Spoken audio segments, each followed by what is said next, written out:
Saan ka galing? Wala naman po akong ginawang masama eh. Sinabi ko ba may ginawa kang masama? Ang tanong ko, saan ka nang galing? Saan? Sa Quezon?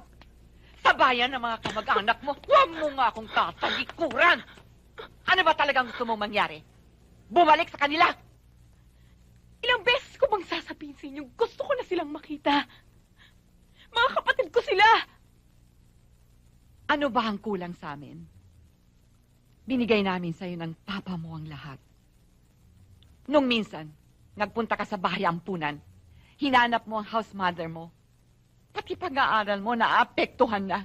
Tigilan mo ng kahanap mo dyan sa mga kapatid mo. Oo! Wala kayong pagkukulang sa akin.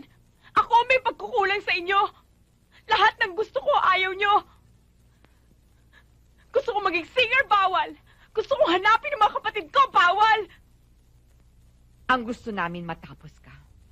Maging titulado ka. Kaya nyo? Kaya ng Papa? Professor Benigno Doctolero? Hindi ako kayo. Sorry kung akong naampo ninyo. Hindi ako maaaring maging kagaya ng Papa. Walang ibang importante kundi ang apelyido. Ang pagiging Doctolero kahit wala namang kwentang tao.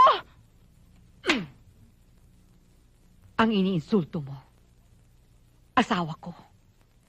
Nagmukha kang tao dahil sa kanya. Ipasok mo yan sa tuktok mo!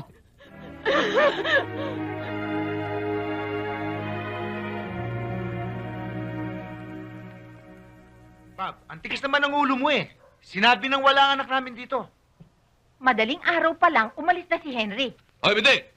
Bert! Huwag niyo kong lokohin, ha? Ilabas niyo magaling yung anak. Kung hindi, susurugin ko bahay nito. Teka muna, Bob. Dahil mo pa autoridad, ah. Eh, kung idemanda kita ngayon ng trespassing at pagbabanta. Umalis na nga kayo. Tatawag ako ng pulis. Yung anak ninyo ang bantayan ninyo. Malay namin, kung sumasama yan kung kani-kaninong lalaki, eh yan ang humahabol kay Henry namin. Hoy, Benting! Hindi kalat ka rin ang anak namin, ha? Daddy, tama na ho. Umuwi na ho tayo. Wala naman ho nangyari sa amin ni Henry eh. Paniwalaan niyo ho ako, Daddy. Ate Teresing, anong gagawin natin? Walang mangyayari sa atin dito. Bob, tayo na. Sa korte tayo magkikita. Bahala ka. Ayun, anak. Sino tinatakot ninyo? Kung gusto ninyo, ngayon din. Paring Bob, meron ba kung may tutulong? Salamat, pare. Sige. Henry! Henry! Pang? Nang dahil sa kalokohan mo, montik na masira kinabukasan mo. Pang, Mang, mahal ko siya. Handa ko siyang pakasalan. Ano?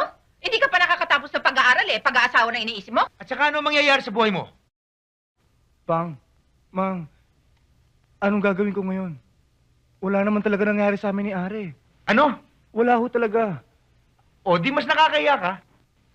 Nagdala ka ng pagkatapos walang nangyari? Ikaw pa naman tong macho-macho? Ano ka? Pang, mahal ko siya. I respect her. Ben, ang mabuti pa ipadala na natin siya sa Maynila. Doon na siya mag-aaral.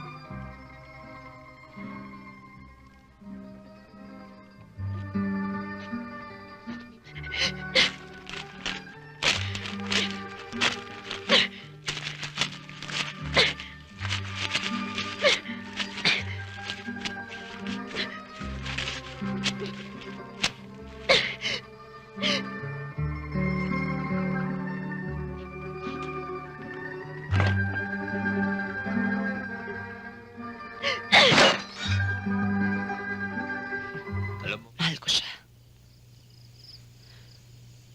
Siya ang ama ng aking anak. Kailangan ko siya, Tita Agnes. Kailangan siya ni Junior. Mahigit na karapatan kami sa kanya kaysa kay Vanessa. Eh, paano kung hindi kayo kilalanin? Si Vanessa ang una niyang nakilala. Ako ang una niyang pinakasalan, Tita Agnes.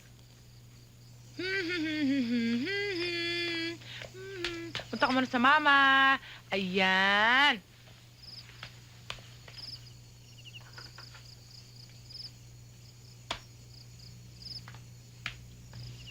Lilipat tayo sa Maynila. Ha?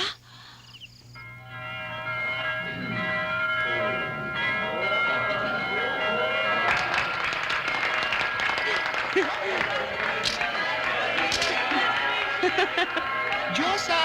Ellie. Vanessa, look who's here. Ay, Josa!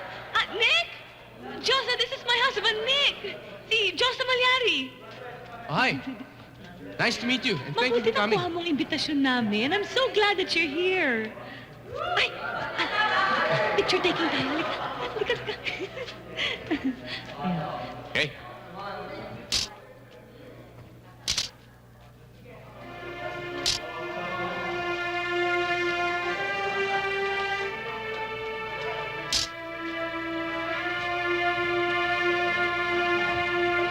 Ay, come.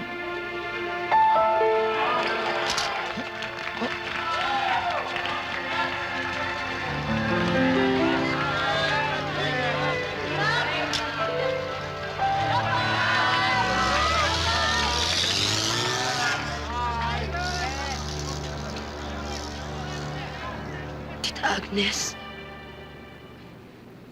hindi ako makapaniwala. Hindi ako nakilala ni Darwin. Hindi niya ako nakilala.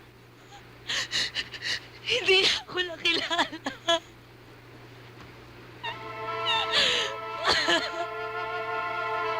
Hindi niya ako nakilala.